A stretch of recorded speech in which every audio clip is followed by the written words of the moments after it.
जय हिंद दोस्तों, जय हिंद बच्चों। ज्योग्राफी 365 में आपका स्वागत है। जैसा कि आपको विदित है कि हमने 1 नंबर वीडियो के अंदर भूगोल प्रायोगिक के पहली इकाई के 3 प्रश्न कर लिए हैं। वो जिस विद्यार्थी ने नहीं किए हैं, नहीं देखे हैं, वो वीडियो ज़रूर देखें। और आज का हमारा ये है भूगोल प्रायोगिक का सेकंड वीडियो। और इस सेकंड वीडियो में हम क्वेश्चन नंबर जो 3 पहले वीडियो में किए थे, उस तीसरे क्वेश्चन का लास्ट में ये आपको एक चार्ट देना है।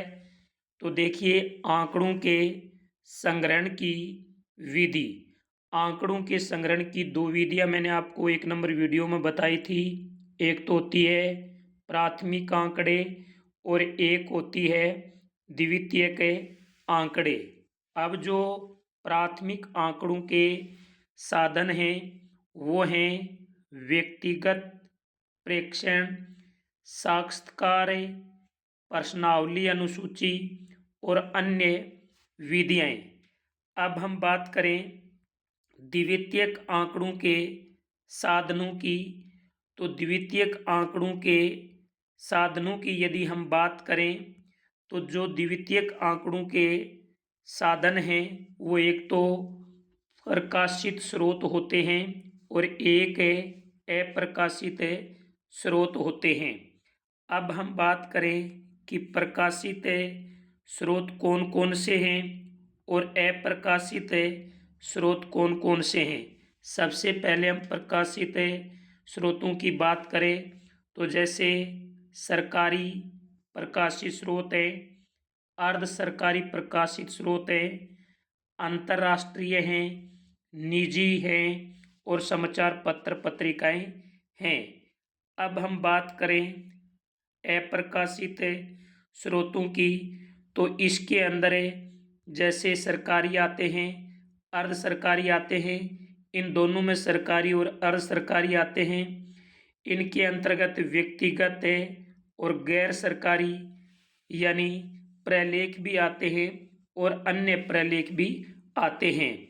इनकी डिटेल हमने एक वीडियो के अंदर पढ़ ली थी। ये चार्ट आप जैसे तीसरा प्रश्न स्टार्ट होता हो वहाँ भी बना सकते हैं और आप यहाँ पर भी ये बना सकते हैं। आइए अब हम स्टार्ट करते हैं। क्वेश्चन नंबर 4 पहली इकाई का ये 4 नंबर प्रश्न है जो क्या है कि आंकड़ों के संग्रहण की विधियां और उनके साधनों को रेखा चित्र के द्वारा समझाइए। तो अभी मैंने आपको ऊपर जो रेखा चित्र बताया है, वो ऊपर वाला रेखा चित्र आप यहाँ पर ज्यों का त्यों उतार दें। यानी आंकड़ों के संग्रहण की उसके अंदर 2 विधियां बताई हैं और दोनों विधियों के मैंने अलग अलग साधन अभी अभी आपको ऊपर बताए हैं, वो यहाँ पर आप उतार दें तो इसका पूरा उत्तर बन जाएगा। क्वेश्चन नंबर 5 की यदि मैं बात करूं तो वो है साक्षात्कार विधि में अपनाई जाने वाली प्रमुख सावधानियों का उल्लेख कीजिए।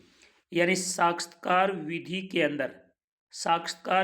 के अंदर हमें कौन कौन सी सावधानियां बरतनी चाहिए तो ये हम देखेंगे। तो पहली सावधानी है कि साक्षात्कारकर्ता को सूचना संबंधी विषयों की सूची पहले से ही तैयार करके रखनी चाहिए। अचानक नहीं करनी चाहिए, समय पर नहीं करनी चाहिए। जो भी साक्षात्कार करता है उसको सूचना से संबंधी सूची है वो पहले से ही अपनी तैयार रखनी चाहिए। पहली सावधानी तो ये बरतनी है। दूसरी, साक्षात्कार आरंभ करने से पहले, जब आप साक्षात्कार आरंभ कर रहे हैं उससे पहले सूचना दाता को उद्देश्य जरूर बता देना चाहिए कि आज के साक्षात्कार का उद्देश्य क्या है।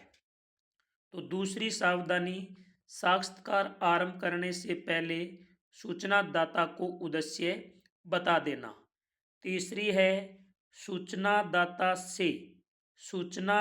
से प्रश्न पूछते समय सरल भाषा का प्रयोग करना है, हार्ड लैंग्वेज का यूज नहीं करना है। इजी लैंग्वेज का यूज करके हमें उनसे प्रश्न पूछेंगे तो वो प्रश्नों का उत्तर सही समय पर सटीक दे पाएगा। तीसरी सावधानी है ये। और चौथी जो सावधानी है वो है ऐसा कोई प्रश्न नहीं पूछना, ध्यान दें, कोई प्रश्न नहीं पूछना जिससे सूचनादाता की धार्मिक भावना पर और आत्म सम्मान के धक्का लगे या ठेस पहुंचे। यानी आप ऐसा कोई भी प्रश्न है सूचनादाता से मत पूछना जिससे उनके धार्मिक भावना या उनके आत्म सम्मान पर ठेस पहुंचे। चौथी इस बात का ध्यान रखना। पांचवा,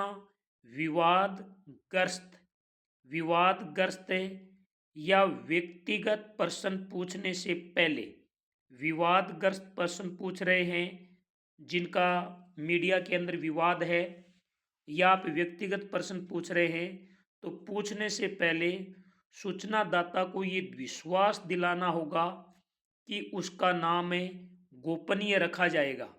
यदि आप कोई भी विवादग्रस्त प्रश्न पूछ रहे हैं या व्यक्तिगत जानकारी ले रहे हैं तो पहले आपको सूचनादाता को ये पूर्णतः विश्वास दिलाना होगा कि आपका नाम कहीं नहीं लिया जाएगा, पूर्णतः गोपनीय रखा जाएगा।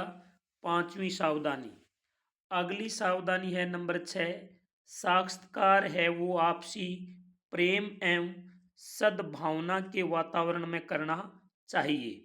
यानी जहाँ भी आप साक्षात्कार कर रहे हैं वहाँ पर प्रेम और सद्भाव का वातावरण होना चाहिए।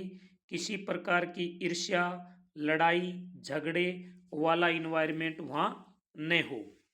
सातवां सावधानी है, साक्षात्कार जैसे ही समाप्त होता है तो साक्षात्कार समाप्त होने पर सूचनादाता को अपने बहुमूल्य समय देने के लिए धन्यवाद जरूर बोलना है। ये 7 सावधानियां आपको साक्षात्कार के समय रखनी चाहिए। अगला क्वेश्चन नंबर है हमारा 6 नंबर क्वेश्चन है वो है कि सूचकांक का क्या महत्व है। सूचकांक का क्या महत्व है। सूचकांक के परिकलन की प्रक्रिया को समझाइए।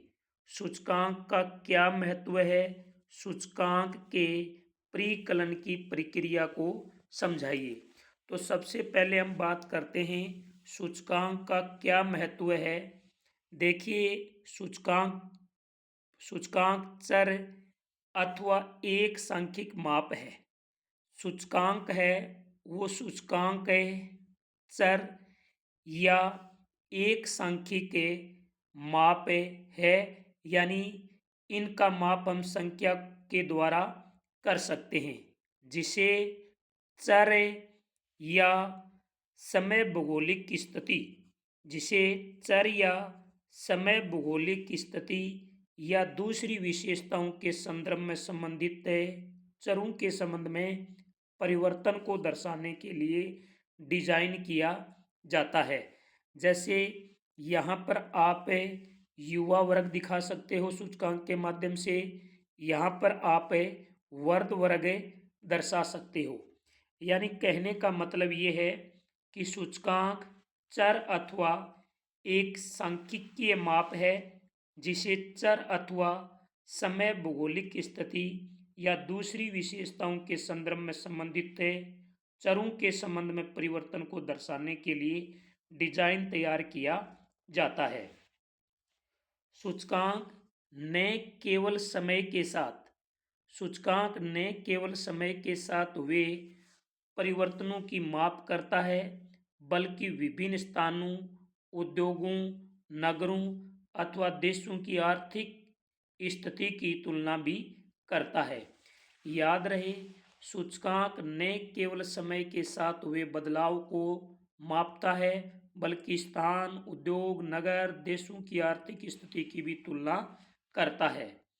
अब हम करते हैं सूचकांक के परिकलन की प्रक्रिया क्या है।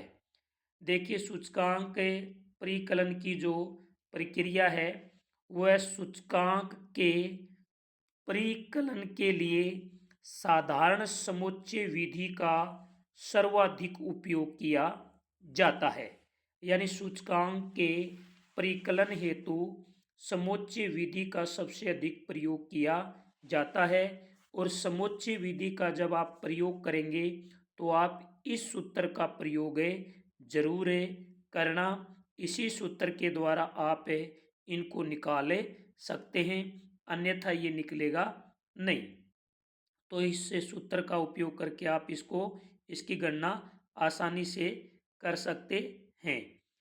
अब हम बात करते हैं, जैसे आपको कोई आंकड़े दे दिए जाएं, जैसे ये 1970-71 से लेकर आपको उत्पादन के आंकड़े दिए हुए हैं और यहाँ आपको सूचकांक निकालना हो, तो अभी ऊपर जो मैंने सूत्र बताया था वो आपको लगाना ही पड़ेगा।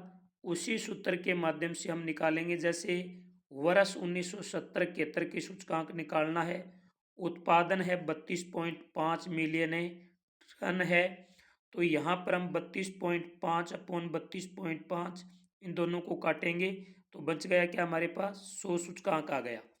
1980-81 में उत्पादन है 42.2, तो ऊपर 42.2 और ये आरंभिक वर्ष का उत्पादन आएगा नीचे।